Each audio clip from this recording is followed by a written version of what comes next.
Hi there, and welcome back to Money Matters, where we turn your financial confusion into clarity.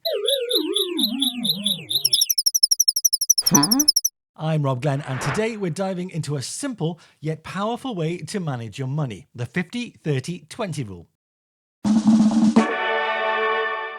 Trust me, by the end of this video, you'll have a clear plan for your finances and a special bonus tip.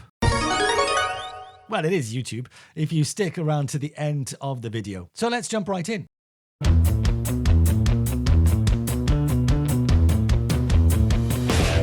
All right, let's get into it. The 50-30-20 rule. It's a fantastic budgeting guideline to help you manage your money efficiently. It's been talked about a lot, and there are lots of different, complicated ways to explain it and to understand it. And there are other slight variations of the rule, and you'll find them all over YouTube. But we'll break it down in this video into some simple terms. Here at Money Matters, we look at everything from budgeting to side gigs to buying properties at auction. It's all about life and money, and we'll cover it. So please do comment on any of the videos covered and smash that subscribe button. It really helps, and it tells YouTube that hopefully what I'm talking about is of use to you.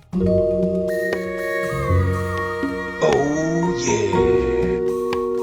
Okay, the 50-30-20 rule. Firstly, we have 50%. This is for needs, your must-haves, the essentials. Think about housing, utilities, groceries, transport, insurance, those kind of things.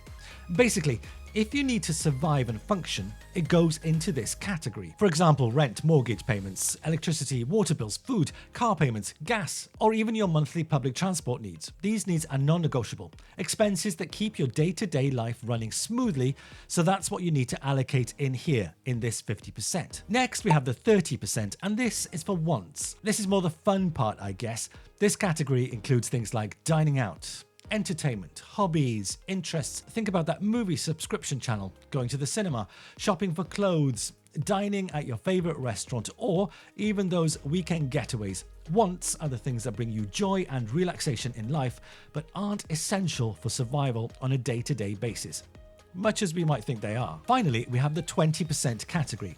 This is for savings and debt repayment. This is where you build your financial future and fix your financial past. It includes savings for emergencies, contributing to retirement funds, and paying off debt that you might have. High-yield interest accounts or paying off some credit card balances and loans. That's what this category is for. This 20% category is crucial for building a safety net and so ensuring your long-term financial health. Baby, that's what I've been waiting for. That's what it's all about. Woo! So let's break it down with an example so that we can put it all into context. Imagine, just for now, that you make $4,000 a month. For example, here's how you'd allocate your money using this 50-30-20 method. $2,000 would go to the 50% needs category. For this, things like rent, mortgage, utilities, groceries, transportation. $1,200 goes to the 30% want categories for dining out, movies, shopping, and fun activities, things you enjoy.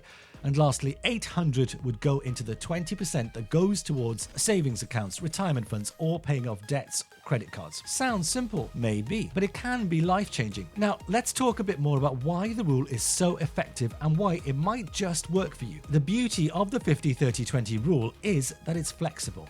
It doesn't demand you track every single penny. Just track the main 3 categories that we've discussed. This helps you stay focused on the bigger picture without getting bogged down with every little detail. Plus, it ensures you're not neglecting your financial future for the sake of present pleasures or vice versa. The 50-30-20 rule provides a clear, straightforward framework for you and your finances. You don't have to worry about micromanaging every little penny, which reduces stress and makes budgeting less intimidating. And if you'd like to know more about budgeting or debt repayment, you've got it. There's videos on this on the channel. You what? What were you thinking? So this 50-30-20 method allows you to enjoy life now, that's the 30% for wants, while still being responsible enough for your essentials and planning for the future. And this balance can help lead a happier, more fulfilling life because you're not constantly depriving yourself. Now let's talk a bit about financial stability. Allocating 20% of your income to savings and debt repayment builds a safety net for emergencies and for your future goals. Over time, this gives you financial freedom and less anxiety about unexpected expenses. The 50-30-20 rule can be adjusted to fit your personal circumstances. If your needs are higher, you can tweak the percentages to ensure that you're still saving and enjoying life within your means, and importantly, getting things back on track. Ready, steady, go! There are lots of other similar methods, but essentially they're all based on the same framework: allocate percentage of earnings to a category. Now let's look at some of the common concerns that many of us probably have.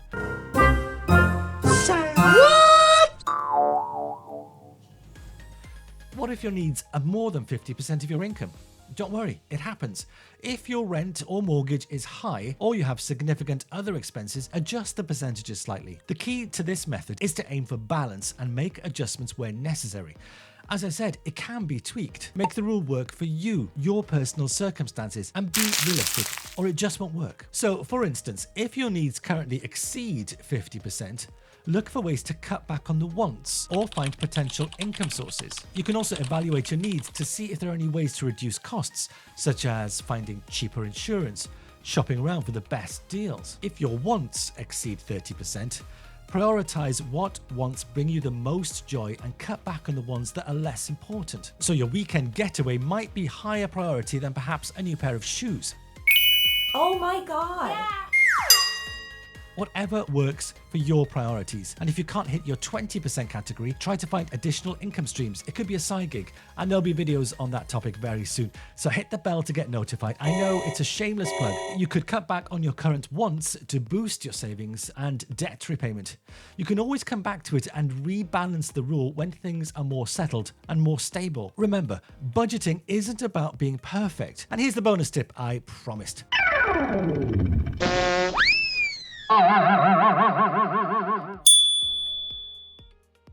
Automate your savings. I say this a lot. I really do, and it's for a really good reason. Set up automatic transfers to your savings account each single month. This way, you pay yourself first. And paying yourself first is one of the key things to learn when it comes to managing your money.